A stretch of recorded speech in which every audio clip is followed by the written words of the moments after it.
Ouais, en fait, l'objectif toujours est de trouver des façons d'acquérir des clients le plus, je dirais pas le plus cheap possible, là, mais le plus efficace possible.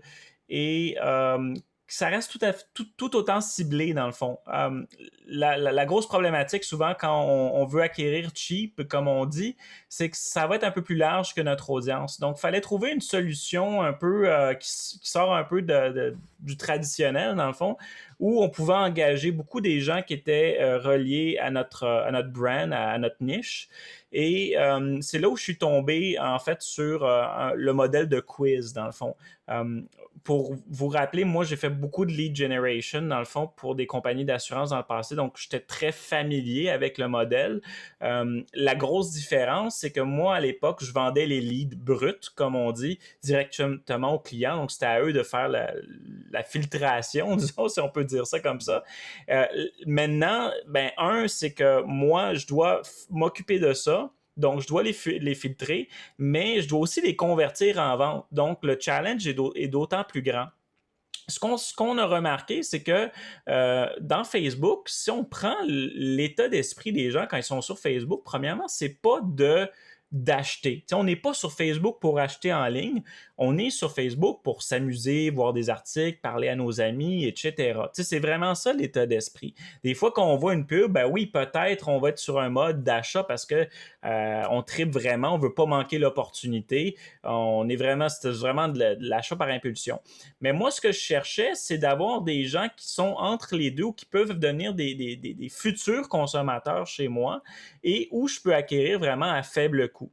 Et le modèle de quiz est parfait parce que le modèle de quiz, c'est un jeu. Et comme on disait, les gens sur Facebook sont là pour s'amuser, passer du temps. Et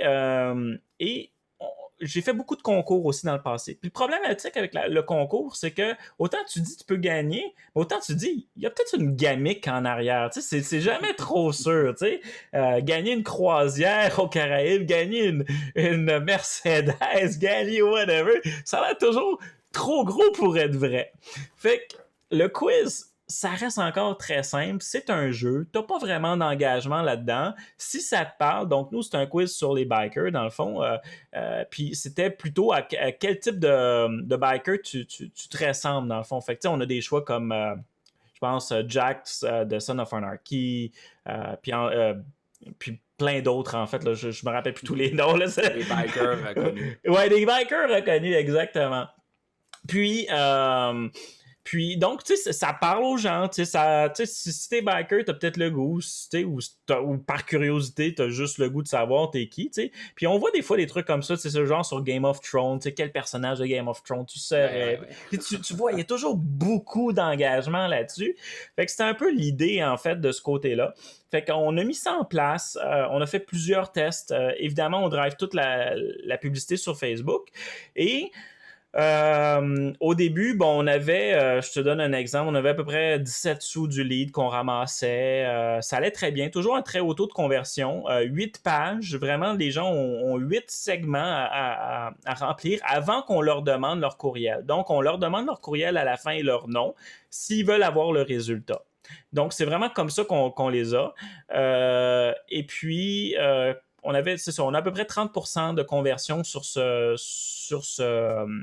quiz-là. On payait 17 cents le lead au début, si je me rappelle bien, quelque chose comme ça.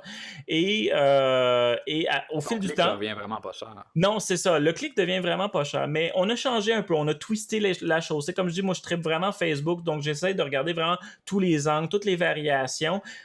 Puis, ça a pris, je te dirais, quand même plusieurs mois, 3-4 mois peut-être, avant qu'on arrive à descendre le coût par acquisition à 4,5 sous Aïe, aïe. l'utilisateur. Donc, on s'est ramassé à exploser le nombre de leads qu'on avait, 75 000 leads. Puis là, quand les gens ils disent pratiquement gratuitement, ben gratuitement, c'est que moi, quand les gens ils tombaient sur la page de résultats, je leur montrais une offre. En fait, j'avais une offre pour eux. L'offre, c'était un, comment on appelle ça, a key tool dans le fond en anglais. C'est une espèce de porte-clés dans le fond où il y a un tournevis, une scie, un paquet d'affaires dans le fond. Puis c'est un petit peu comme une espèce de couteau suisse dans le fond, puis tu attaches ça avec ton porte-clés. Puis nous, dans le fond, ce qu'on demande aux gens, c'est qu'on te le donne gratuitement, mais tu as juste à payer les frais de shipping puis de manutention qui sont à peu près 9,95. Et les gens, dans le fond, payaient. Donc, qu'est-ce qui se passait? C'est que moi, tout mon investissement en publicité que j'ai mis était remboursé par l'achat de ça parce que les gens, à la fin, ils trouvaient ça donc bien cool d'avoir juste à payer les frais de manutention pour avoir ce petit outil-là qui vaut peut-être, je sais pas, 14-15$ en magasin ou un peu plus parce que c'est en stainless steel quand même, c'est une bonne qualité.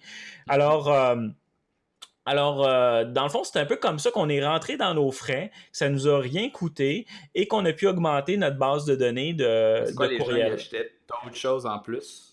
Fait que Donc, t'avais non, un... en fait, ce qu'on avait comme option, c'était le même produit.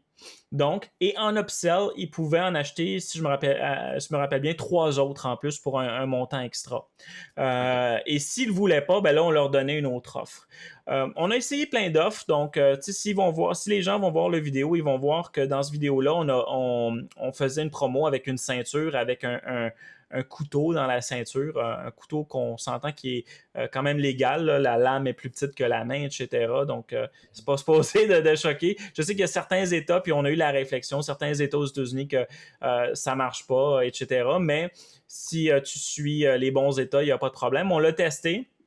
Puis ça, c'est un exemple. Donc, le produit avait une valeur plus élevée, ça a moins marché. L'espèce de couteau suisse, lui, ça a plus marché, ça a plus marché. Donc, on essaye beaucoup de produits. Puis là, on va relancer une autre campagne prochainement où on va essayer encore un nouveau produit pour voir si on peut pas faire, en fait, beaucoup plus d'argent que juste, dans le fond, rembourser nos frais avec cette technique-là, dans le fond. Tu sais. Que ta campagne ne fasse pas juste générer des leads, mais qu'elle génère aussi un profit avec ça. Oui, exactement. Donc, l'idéal, c'est de breaker even ou faire un petit peu d'argent en mode acquisition de leads, mais aussi par la suite, ces leads-là, bien évidemment, on a une séquence courriel qui va les amener dans un mode d'endoctrinement, dans le fond, qui va faire en sorte que les gens vont connaître la marque, ils vont savoir qu'est-ce qu'on fait, puis ça va peut-être leur donner assez le goût de dire, écoute, on va peut-être acheter une bague, on va peut-être acheter un portefeuille, Goth Rider, on va peut-être acheter un t-shirt, etc. Donc, c'est un petit peu ça, en fait, l'idée d'amener de l'eau au moulin, mais pas seulement toujours en poussant un produit directement ou en poussant juste un truc de marque, mais en ayant quelque chose d'amusant en arrière aussi de l'autre côté. Là, tu sais. Mhm. C'est un peu Ça, ça. c'est ça. Je pense que ta séquence de courriel, est-ce que tu connais ton taux de conversion? Est-ce que c'est quoi ton revenu par lead qui rentre dans cette séquence-là? Donc, en fait dans cette séquence-là précise, on avait 3% de conversion. C'est Euh, bon. qui est bon, mais à mon sens, qui n'est pas très bon parce que on a fait beaucoup d'autres campagnes qui sont des campagnes du même type, qui sont qu'on appelle free plus shipping, dans le fond, où l'item est gratuit, où les gens ont juste à payer frais et manutention. Puis en général, on faisait à peu près le double en conversion. Donc, pour moi, c'est un indicateur que c'est bon, mais il y a de la place pour amélioration. Donc, peut-être encore, faut travailler le produit. C'est pour ça qu'on a fait beaucoup de tests de produits. Je sais que si j'arrive à 7% de conversion, écoute, là, c'est encore plus fun parce que la seule chose que j'ai à faire, c'est juste driver du trafic. J'ai plus vraiment de casse-tête. C'est non seulement ça rentre dans son argent, mais c'est rentable, c'est profitable à fond.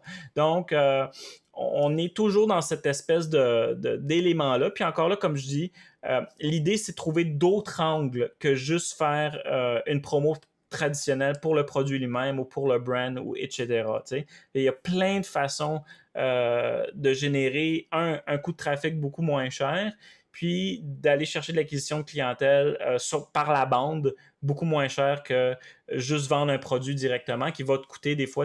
Nous, notre coût d'acquisition moyen en ce moment est à 15$ environ. Pour un produit direct. Évidemment, ça varie dépendant de la moyenne du panier d'achat, mais je te dirais que ça, si une fois que tu as acquis le client, donc par exemple, je l'ai payé 4,5 cents, ben après ça, c'est juste ma séquence courriel qui doit faire la job. Là. J'ai plus besoin de faire d'autres nouvelles acquisitions de l'autre côté. Il faut juste que j'endoctrine correctement ces gens-là